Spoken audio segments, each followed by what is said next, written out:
11장. 여러분은 내가 좀 어리석은 말을 하더라도 참아주시겠습니까? 부디 잠시만 참아주십시오. 내가 여러분을 몹시 걱정하고 있다는 사실이 나를 당황스럽게 합니다. 이것은 내 안에서 타오르는 하나님의 열정이나 다름없습니다. 나는 여러분을 그리스도와 결혼시키려 했고 여러분을 순결한 처녀로 신랑 되시는 그리스도께 소개했습니다. 이제 내가 걱정하는 것은 하와가 뱀의 번지르르한 제잘거림에 속아 넘어간 것처럼 여러분도 유혹을 받아 그리스도를 향한 수수하고 순결한 사랑에서 멀어지고 있다는 점입니다. 어떤 사람이 나타나서 우리가 전한 것과 상당히 다른 예수, 다른 영, 다른 메시지를 전하는데도 여러분은 그를 잘도 용납하는 것 같습니다. 이렇게 대단하다는 사도들은 용납하면서 나처럼 평범한 사람은 용납하지 못하다니 어찌된 일입니까? 나도 그들보다 못할 것이 없는 사람입니다.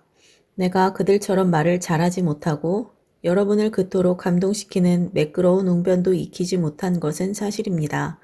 그러나 적어도 나는 입을 열 때마다 내가 무엇을 이야기하고 있는지는 압니다.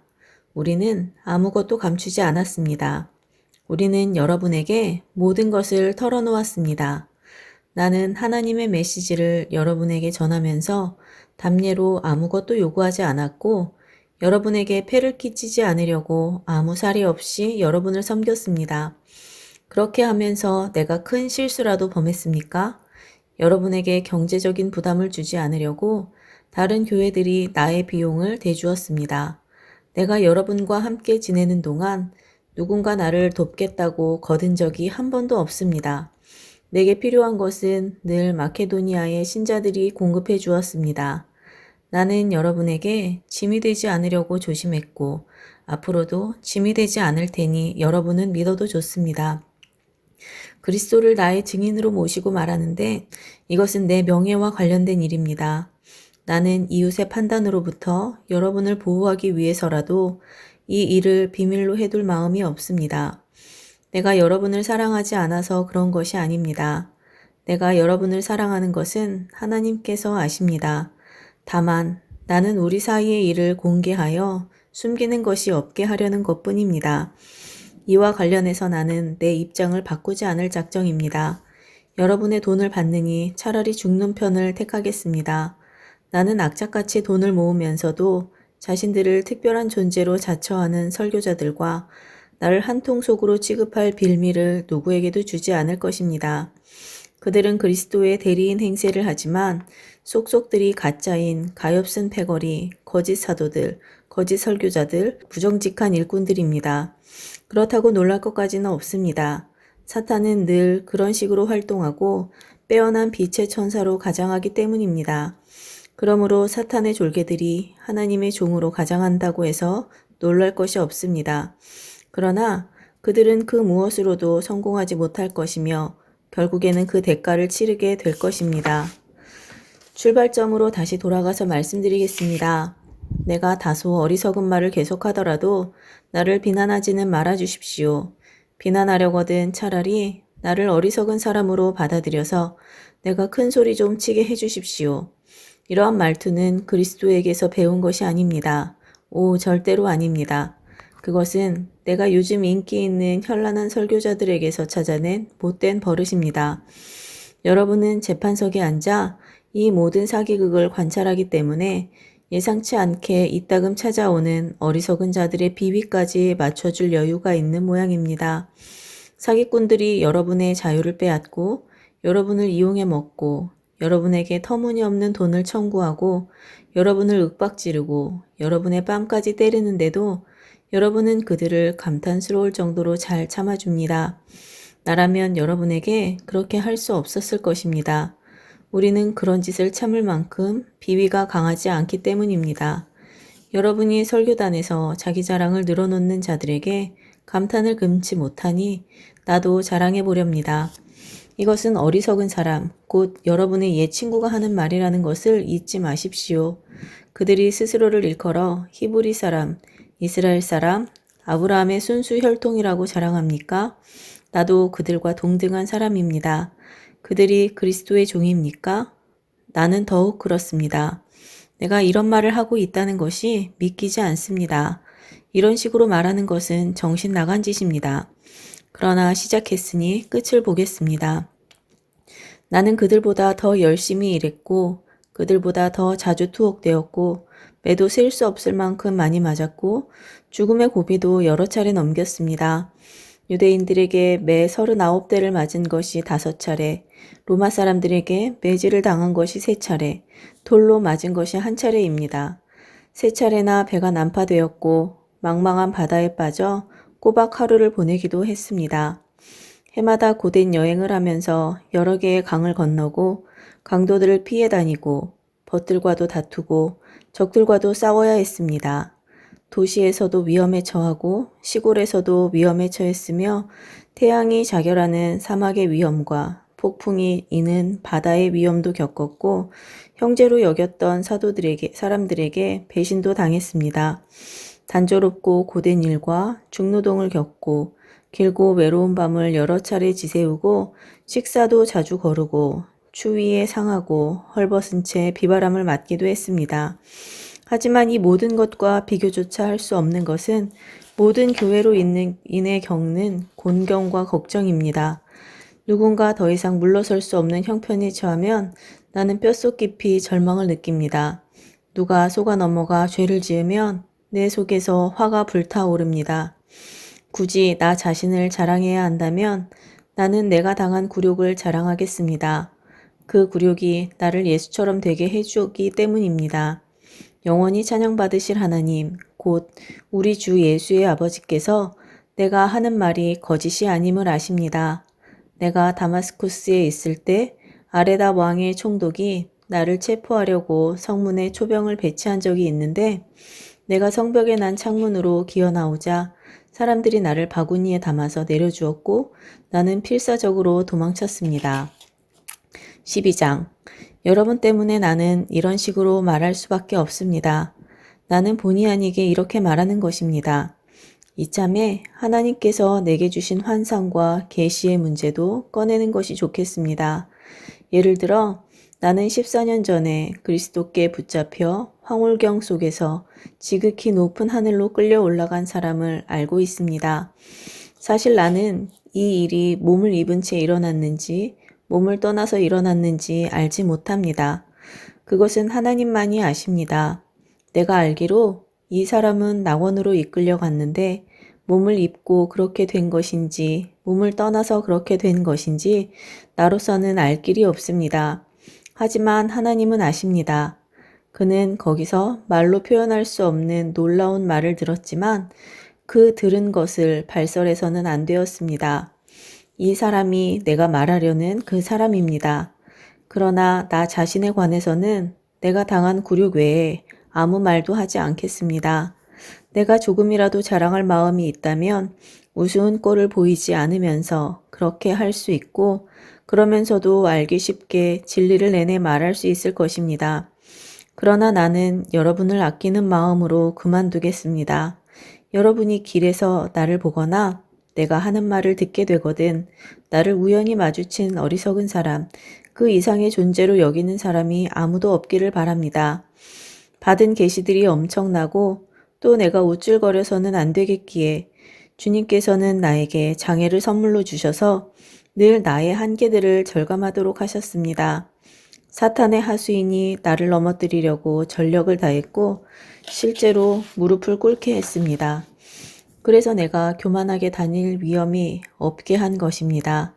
처음에 나는 장애를 선물로 여기지 못하고 그것을 없애달라고 하나님께 간구했습니다. 3번이나 그렇게 했는데 그분께서는 이렇게 말씀하셨습니다. 내 은혜가 내게 족하다. 내게 필요한 것은 그것이 전부다. 내 능력은 내 약함에서 진가를 드러낸다. 나는 그 말씀을 듣자마자 이렇게 된 것을 기쁘게 받아들였습니다. 나는 장애에 집착하는 것을 그만두고 그것을 선물로 여기며 감사하기 시작했습니다. 그것은 그리스도의 능력이 나의 약함 속으로 쇄도해 들어오는 하나의 사건이었습니다. 이제 나는 약점들을 기꺼이 받아들입니다. 나를 낮추어주는 이 약점들, 모욕, 재난, 적대 행위, 불운을 기쁘게 받아들입니다. 나는 그저 그리스도께 넘겨드릴 따름입니다. 그리하여 나는 약하면 약할수록 점점 더 강하게 됩니다. 내가 실수를 저질렀습니다. 나는 이와 같이 말하면서 완전히 어리석은 사람이 되고 말았습니다. 그러나 그것은 내 탓만은 아닙니다. 여러분이 나를 부추긴 것입니다. 여러분은 내가 어리석은 말을 하도록 놔두기보다 나를 지지하고 칭찬해 주었어야 했습니다. 내가 보잘것없고 하찮은 사람이기는 하지만 여러분들을 그토록 매료시킨 저 대단한 사도들과 견주어 내가 그들만 못한 사람이 아니라는 것을 여러분도 직접 겪어보아서 알 것입니다. 내가 여러분과 함께 있으면서 복된 시기와 힘겨운 시기를 보내는 동안 참 사도를 구별하는 온갖 표적들, 곧 놀라운 일과 이적과 능력의 표적들이 분명하게 나타났습니다. 여러분이 나나 하나님께로부터 다른 교회들에 비해 덜 받은 것이 있습니까? 여러분이 덜 받은 것이 한 가지 있기는 합니다. 바로 내 생활비를 책임지지 않는 것 말입니다. 참 미안하게 되었습니다. 여러분에게서 그 책임을 빼앗은 것을 용서해 주시기 바랍니다.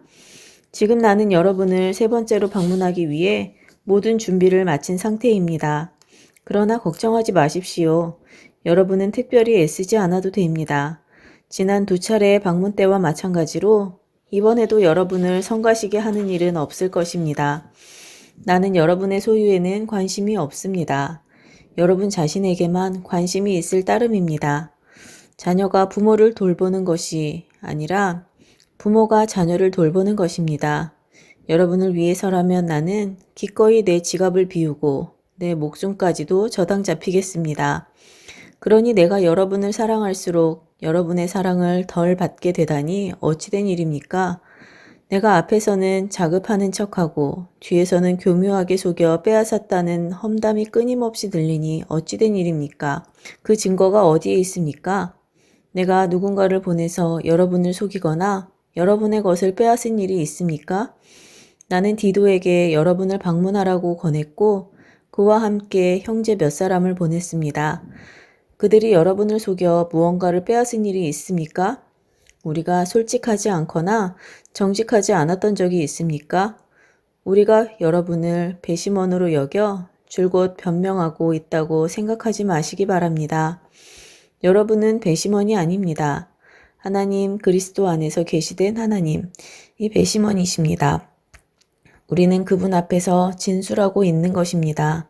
우리는 여러분의 성장을 방해하지 않으려고 자비량으로 온갖 수고를 감당했습니다. 내게는 이런 두려움이 있습니다.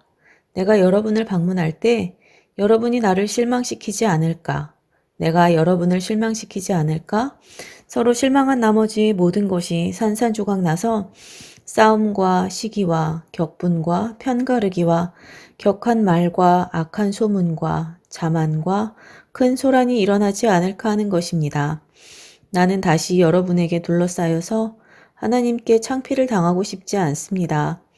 또한 나는 예전과 똑같이 죄짓기를 되풀이하는 저 무리, 악과 불륜과 추잡한 행위의 진창 속에서 뒹굴며 헤어나오려고 하지 않는 무리 때문에 뜨거운 눈물을 흘리고 싶지도 않습니다. 13장. 이제 나의 세 번째 방문이 얼마 남지 않았습니다. 사건은 두세 증인이 증거를 제시하고 나서야 명백해진다고 한 성경 말씀을 기억하십니까? 두 번째 방문에서 나는 예전과 똑같이 죄짓기를 되풀이하는 자들에게 내가 다시 가면 그냥 넘어가지 않겠다고 경고한 적이 있습니다. 이제 나는 세 번째 방문을 준비하면서 멀리 있지만 거듭 경고합니다. 내가 그곳에 갈 때까지 옛 습관을 바꾸지 않는다면 조심해야 할 것입니다. 그리스도께서 나를 통해 말씀하신다는 증거를 요구해온 여러분은 생각보다 많은 증거를 얻게 될 것입니다. 여러분은 그리스도의 충만한 능력을 얻게 될 것입니다. 얻지 못할 것이라고 생각하지 마십시오. 그리스도께서 십자가에 달려 돌아가실 때 그분은 더없이 약하고 굴욕적이었지만 지금은 강력하신 하나님의 능력으로 살아계십니다. 우리도 볼품없어서 여러분 가운데서 굴욕을 당했지만 이번에 여러분을 대할 때에는 하나님의 능력으로 그리스도 안에서 살아있을 것입니다. 여러분 자신을 스스로 점검해 보십시오. 여러분은 자신이 믿음 안에서 흔들림이 없는지 스스로 확인해보고 모든 것을 당연한 것으로 여기며 적당히 지내는 일이 없게 하십시오. 여러분 자신을 주기적으로 점검하십시오. 여러분에게 필요한 것은 예수 그리스도께서 여러분 안에 계신다는 전해들은 이야기가 아니라 직접적인 증거입니다. 그 증거가 있는지 시험해 보십시오. 만일 그 시험에 실격했다면 방법을 강구하십시오. 나는 그 시험에서 우리가 실격자로 드러나지 않기를 바랍니다. 그러나 설령 그렇게 되더라도 여러분이 아니라 우리가 실격자로 드러나기를 바랍니다. 우리는 여러분 안에서 이 진리가 완성되기를 응원합니다. 이것 외에 우리가 할 수 있는 일은 없습니다. 우리는 우리가 가진 한계를 그저 참고만 있는 것이 아닙니다. 우리는 그 한계를 환영하고 나아가 그 한계를 넘어설 수 있도록 하나님이 주시는 모든 능력을 환영하며 결국에는 여러분 안에서 그 한계를 넘어 이루어지는 진리의 승리를 경축할 것입니다. 우리는 여러분의 삶 속에서 모든 것이 온전해지기를 열심히 기도하고 있습니다. 여러분에게 이 편지를 써 보내는 것은 내가 여러분에게 갈 때 이 문제에 대해 다른 말을 하지 않으려는 것입니다. 주님께서 내게 주신 권위는 사람들로 하여금 힘을 내게 하라고 주신 것이지 그들을 무너뜨리라고 주신 것이 아닙니다. 나는 그 일을 잘 진척시키고 싶을 뿐 책망이나 징계에 시간을 낭비할 마음이 없습니다. 친구 여러분, 이것으로 마치겠습니다. 기뻐하십시오. 모든 일이 잘 회복되도록 노력하십시오. 여러분의 영이 생명으로 넘쳐나게 하십시오. 서로 조화롭게 생각하십시오. 상냥하게 대하십시오. 모든 일을 그렇게 하십시오. 그러면 사랑과 평화의 하나님께서 틀림없이 여러분과 함께 하실 것입니다. 거룩한 포옹으로 서로 인사하십시오. 이곳에 있는 모든 형제 자매가 안부를 전합니다. 주 예수 그리스도의 놀라운 은혜와 하나님의 아낌없는 사랑과 성령의 친밀한 사귐이 여러분 모두와 함께하기를 바랍니다.